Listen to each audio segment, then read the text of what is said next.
Good morning प्यारे विद्यार्थियों। Next जो लेसन का अपने छठा लेसन है उसका नेक्स्ट जो टॉपिक है वो पढ़ने जा रहे हैं अपने ग्रामीण आदिवासियों के प्रतिरूप के बारे में। ग्रामीण आदिवासियों के प्रकार के बारे में अपन ने पढ़ा था। इसके बाद में ग्रामीण आदिवासियों के प्रतिरूपों के बारे में अपन पढ़ने जा रहे हैं। देखो, ग्रामीण आदिवासियों के प्रतिरूप के बारे में अगर है उसकी आकृति के आधार पर है कुछ विभाजन इनका किया गया है, जिनमें अगर पहली स्थिति देखें तो वो रेखीय प्रतिरूप की स्थिति आती है।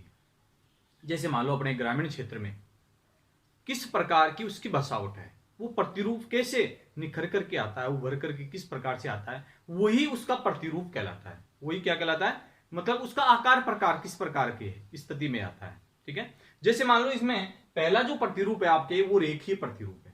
कौन सा प्रतिरूप है? रेखीय प्रतिरूप है। जैसे रेखीय प्रतिरूप का मतलब है कि कोई सड़क है, कोई नहर है, कोई रेल लाइन है, ठीक है, उसके पास पास में मकान बना करके रहने लग जाते हैं, आदिवासियों का निर्माण हो जाता है, तो एक प्रतिरूप उभर करके आता है जिसका नाम है रेखीय प्रतिरूप।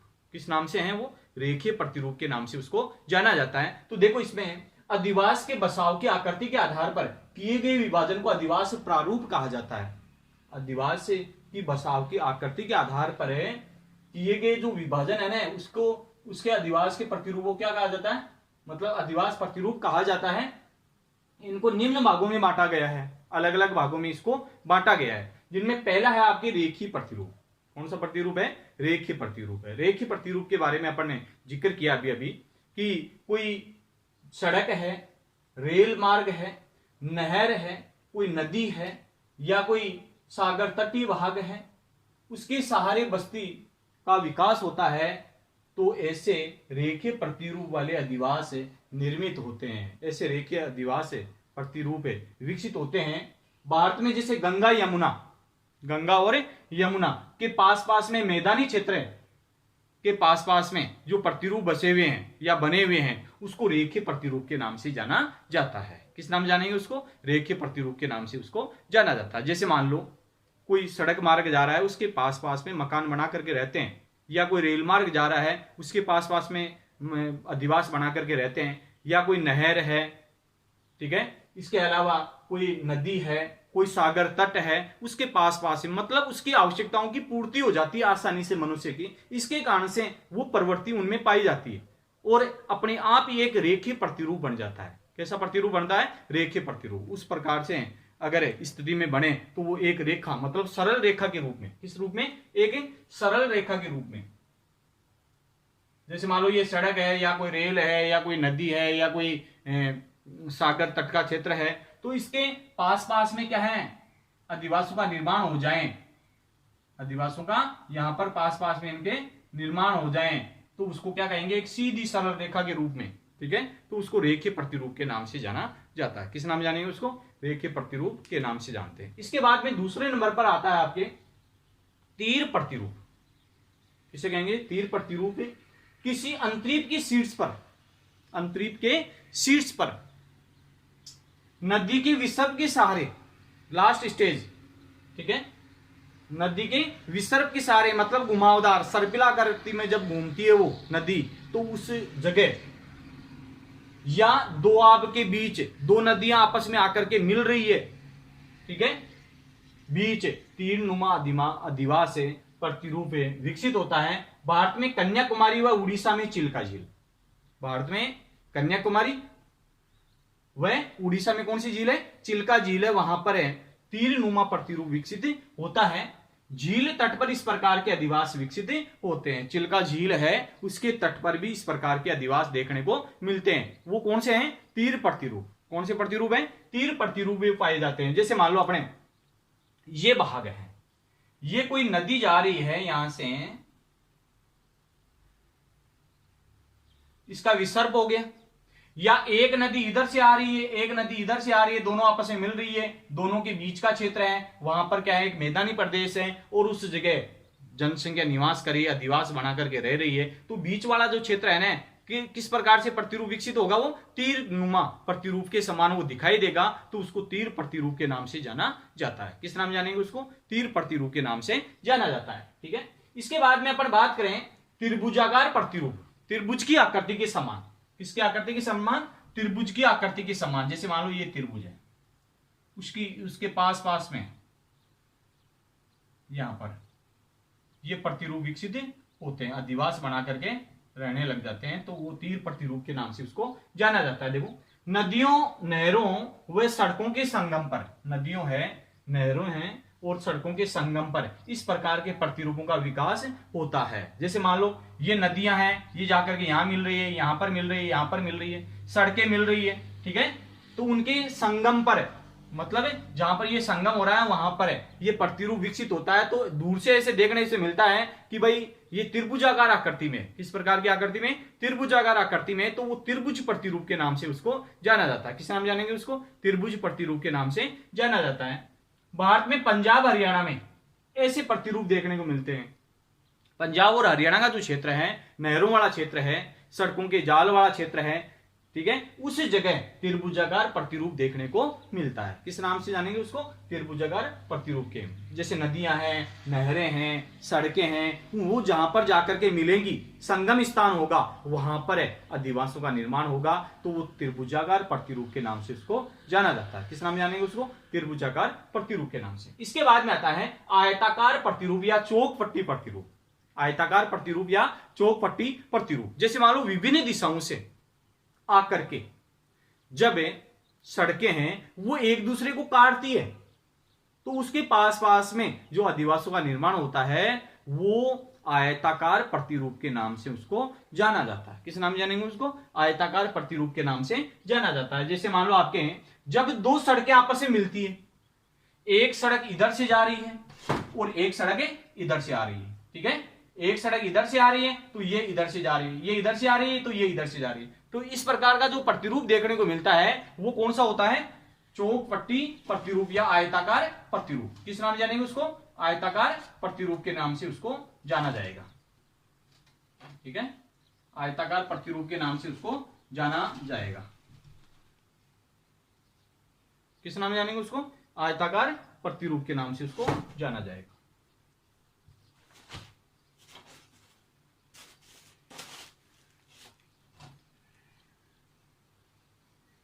आयताकार के नाम से उसको जाना जाएगा,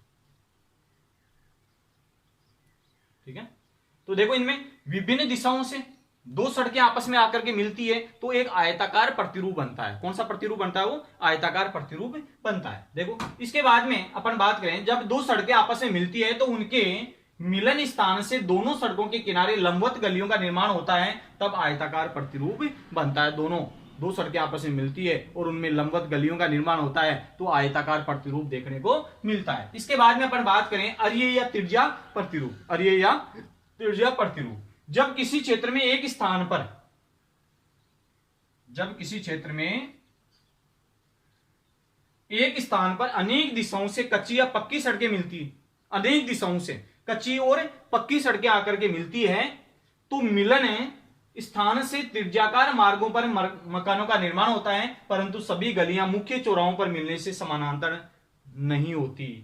मुख्य चौराहों पर क्या है? ये समानांतर नहीं होती। जैसे मान लो ये प्रमुख केंद्र है उसका और ये विभिन्न दिशाओं से आकर के ये सड़कें यहां पर मिल रही है, यहां पर क्या है? अलग अलग क्या है? अधिवासों का निर्माण हो रहा है इनके पास पास में, इनके पास पास में क्या है? अधिवासों का निर्माण हो रहा है। ये तो ये क्या है? त्रिज्या प्रतिरूप। कैसा प्रतिरूप है?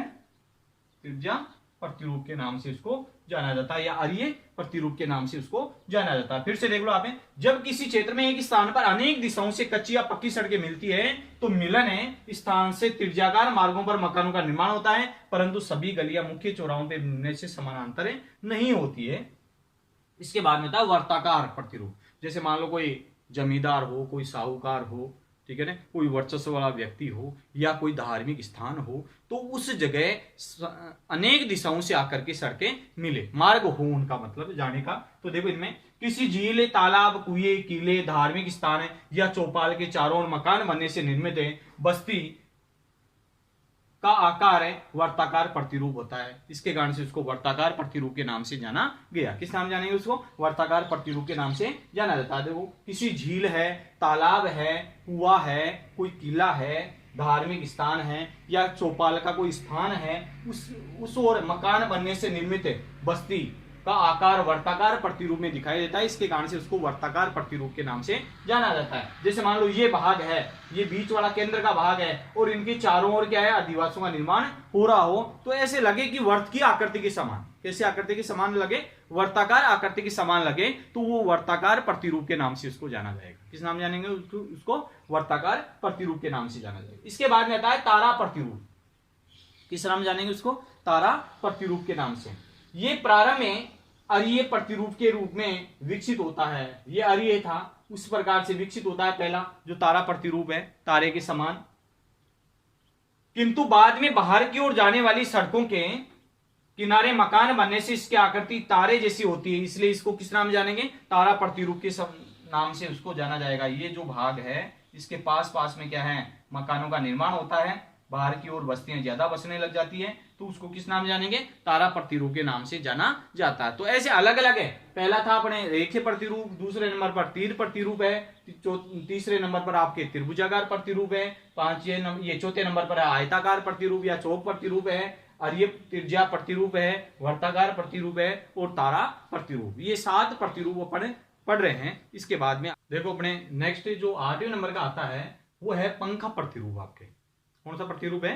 पंखा प्रतिरूप। पंखे की आकृति में, जैसे मान लो कोई मेन वर्चस्व वाले व्यक्ति का है, कोई धार्मिक स्थान है या प्रमुख जो केंद्र है वहां पर, जैसे जल का कुआं है, ठीक है, और उनसे विभिन्न दिशाओं में रास्ते जाएं, तो एक केंद्रीय स्थान के आसपास में अधिवासों का निर्माण होता है, तो उसको पंखा प्रतिरूप के नाम से जाना जाता है। किस नाम जानेंगे उसको? पंखा प्रतिरूप के नाम से उसको जाना जाता है। देखो इसके अंदर है, जब किसी क्षेत्र में केंद्रीय स्थान के चारों ओर कोई केंद्र है और उस स्थान के चारों ओर मकान बनते हैं, और इसके बाद बस्ती का विकास सड़क के किनारे किनारे रेखीय प्रतिरूप में होता है। सड़क के किनारे किनारे रेखीय प्रतिरूप में उसका विकास होता है, तो पंखाकार प्रतिरूप विकसित होता है। कौन सा प्रतिरूप बनेगा? उसमें पंखाकार प्रतिरूप का निर्माण किया जाएगा। इसके बाद में था अनियमित प्रतिरूप, मतलब कोई प्रतिरूप उभर के नहीं आ रहा है, मतलब कोई प्रतिरूप नहीं बन रहा है, ठीक है, तो उसको अनियमित प्रतिरूप के नाम से जाना जाता है। जहां सोचे वहीं पर मकान बना ले, मतलब उसमें कोई उसमें सीधे तरीके से, या मान लो कोई प्रतिरूप अपन को दिखाई नहीं दे, तो देखो इसके अंदर है, जब मानव अपनी सुविधा के अनुसार बिना किसी योजना के मकानों का निर्माण करता है, अपनी सुविधा के अनुसार बना लिया और कोई योजना उसकी नहीं है, तो आकार रहित अधिवास विकसित होते हैं। कोई आकार उसका नहीं बनता है तो आकार रहित प्रतिरूप मिलता है। इन्हें अनाकार प्रतिरूप कहते हैं। भारत में राजस्थान के 12 जिले के लिसाड़ी नामक गांव इस प्रतिरूप का उदाहरण है। 12 जिले में एक लिसाड़ी गांव है, वो इस प्रकार का प्रतिरूप है, जहां सोचा वहीं पर मकान बना लिया। मतलब कोई पहले क्या है, प्लानिंग नहीं बनाई उन्होंने, कोई योजना नहीं बनाई, और उनके अनुसार ही क्या है, अपने अनुसार, इच्छा के अनुसार ही वो मकान बना करके रहने लगे। तो इस प्रकार का ये प्रतिरूप भर करके आता है। इसके बाद में आता है आपके सीढ़ी नुमा प्रतिरूप। कौन सा प्रतिरूप आता है? सीढ़ी नुमा प्रतिरूप। इस प्रकार के अधिवास प्रतिरूप पर्वतीय ढालों पर विकसित होते हैं। कौन सी जगह होते हैं? पर्वतीय ढालों पर विकसित होते हैं। ये हिमालय, रॉकीज, एंडीज पर्वतों के में इस प्रकार के प्रतिरूप मिलते हैं। इस प्रकार के प्रतिरूप में मकानों की पंक्तियां ढाल के अनुसार कई स्तरों में दिखाई देती है। मकानों के अनुसार, ढाल के अनुसार कई स्तरों में ये दिखाई भी देती है। तो देखो इसमें ये सीढ़ीनुमा प्रतिरूप है आपके, और ये मध्यमुखी प्रतिरूप के नाम से इसको जाना जाता है। इसके बाद में देखो मध्यमुखी प्रतिरूप में देखो आदिवासी जनजातियों के गुंबद नुमा झोंपड़ियों के अधिवास है मधुमक्खी छत्ता प्रतिरूप को दर्शाता है। ऐसी झोंपड़े ऐसी आगे आगे दिखाई देगी, और ऐसे दूर से ऐसे लगता है कि मधुमक्खी के तरह, मतलब वो दिखाई देते हैं, तो इसके कारण से उसको कहते हैं मधुमक्खी प्रतिरूप के नाम से इसको जाना जाता है। ये आदिवासी क्षेत्रों में झोंपड़ियों में निवास करने वाली जनजातियों की बात है। इसके बाद में आता है अन्य प्रतिरूप है, जिन अधिवासियों द्वारा कोई आकार निर्मित नहीं होता है, कोई आकार बने ही नहीं, ठीक है, तो उन्हें अन्य प्रतिरूपों में शामिल किया गया है। उसको किसमें? अन्य प्रतिरूपों के अंदर शामिल किया गया है। इस प्रकार से ग्रामीण जो अधिवास हैं उनके प्रकार और उनके प्रतिरूपों के प्रकार अपने पूरे हो गए। इसके बाद में नेक्स्ट